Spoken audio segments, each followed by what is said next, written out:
সেটা ইমিডিয়েটলি করতে হবে, তা না হলে উনি আর কোনোদিনই উঠে দাঁড়াতে পারবেন না। পর্বের শুরুতেই দেখা যায় গুরুতর আহত অবস্থায় স্বাস্থ্যকেন্দ্রের বেডে অচেতন হয়ে পড়ে আছে রাহুল। ঠিক তখনই সেখানে ছুটে আসে রাহি। কান্না ভেজা গলায় সে বলে, রাহুল, একবার চোখ খোলো, দেখো আমি ফিরে এসেছি, প্লিজ আমার দিকে তাকাও। এ সময় একজন নার্স এসে অবাক হয়ে জিজ্ঞেস করে, আপনি এখানে কিভাবে এলেন? ওই দুর্ঘটনাগ্রস্ত বাসে কি আপনিও ছিলেন? রাহি তখন নিজেকে সামলে বলে, আমি ওর স্ত্রী, কিন্তু আপনারা চিকিৎসা না করে ওকে এভাবে ফেলে রেখেছেন কেন? নার্স অসহায়ভাবে জানায়, এত বড় দুর্ঘটনায় একসাথে অনেক মানুষ আহত হয়েছে, আমাদের এখানে এত উন্নত চিকিৎসার ব্যবস্থা নেই। কিন্তু রাহি রাগে ও কান্নায় ভেঙে পড়ে বলে, সুবিধা নেই বলে কি আপনারা কিছুই করবেন না? এরপর সে বারবার রাহুলকে ডাকতে থাকে, কিন্তু রাহুল তখনও নিস্তেজ হয়ে পড়ে থাকে। নার্স তখন উদ্বিগ্ন হয়ে বলে, ওনার পালস খুব দুর্বল, হার্টবিটও ঠিকভাবে চলছে না। এরপর দেখা যায় বাসে যেই মেয়েটিকে বাঁচাতে গিয়ে রাহুল আহত হয়েছিল, সেই মেয়েটি এসে রাহির সামনে কান্না করতে করতে বলে, বৌদি, দাদাকে বাঁচান, আমাকে রক্ষা করতে গিয়েই দাদা এই অবস্থায় পৌঁছেছে। কিছু গুন্ডা আমার ক্ষতি করতে যাচ্ছিল, দাদা না থাকলে আমি শেষ হয়ে যেতাম। মেয়েটার মুখে সব শুনে রাহির চোখে আরও জল চলে আসে। সে বুঝতে পারে নিজের জীবন বিপদে ফেলেও রাহুল অন্যকে বাঁচিয়েছে। ঠিক তখনই নার্স বলে, একটা উপায় হয়তো আছে, যদি এখনই সিপিআর দেওয়া যায় তাহলে উনি জ্ঞান ফিরে পেতে পারেন। এই কথা শুনে রাহি ভীষণ ভয় পেয়ে যায়, কিন্তু এক মুহূর্তেও দেরি না করে সে রাহুলকে সিপিআর দিতে শুরু করে। কিছুক্ষণ পর ধীরে ধীরে রাহুলের জ্ঞান ফিরে আসে। চোখ খুলতেই রাহুল অস্পষ্ট গলায় বলে, তুমি এসেছ রাহি? রাহি কান্না সামলে বলে, হ্যাঁ, শুধু তোমার জন্যই ফিরে এসেছি, তুমি কিছুতেই হার মানবে না। কিন্তু অল্প কিছুক্ষণ পরই আবার জ্ঞান হারিয়ে ফেলে রাহুল।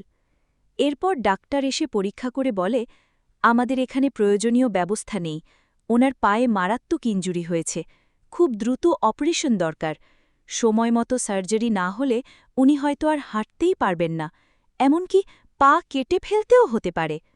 ডাক্তারের মুখে এই কথা শুনে রাহি পুরোপুরি ভেঙে পড়ে যায়। সে কাঁদতে কাঁদতে বলে, তাহলে দেরি করছেন কেন? যা করার দ্রুত করুন, আমার স্বামীকে বাঁচান। ডাক্তার তখন আবারও জানায়, আমাদের এখানে সেই সুবিধা নেই। অন্যদিকে চৌধুরী বাড়িতে তখন এক ভয়ঙ্কর আতঙ্কের পরিবেশ। রাহুলের কোনো খবর না পেয়ে সবাই ভেঙে পড়েছে। অরিন্দিতা আর কনক ঠাকুরঘরে বসে একের পর এক প্রার্থনা করতে থাকে। এদিকে তথাগত বাবু রাজীবকে বলেন, ওখানে আমার রাহি আছে, আমি জানি ও রাহুলকে ঠিক ফিরিয়ে আনবে।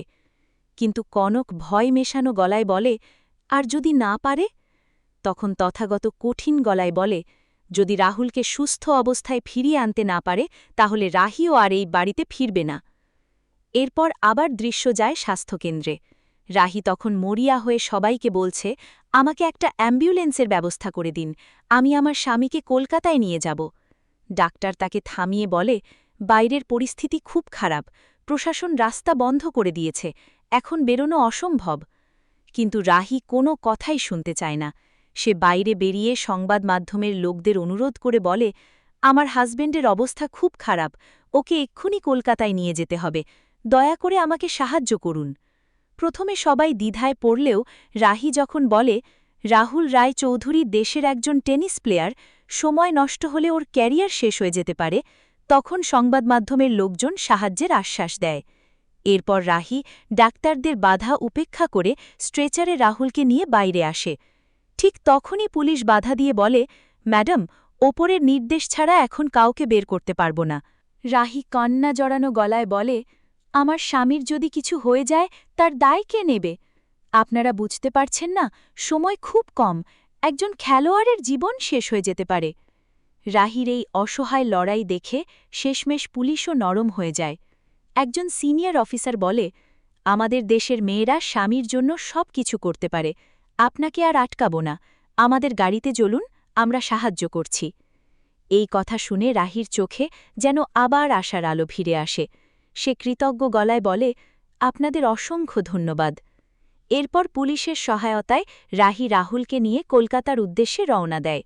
কিন্তু কিছু দূর যাওয়ার পর রাস্তার মাঝখানে বড় গাছ পড়ে থাকায় গাড়ি থেমে যায়, আর সেই গাছ সরিয়ে রাস্তা পরিষ্কার করতে ব্যস্ত হয়ে পড়ে পুলিশ।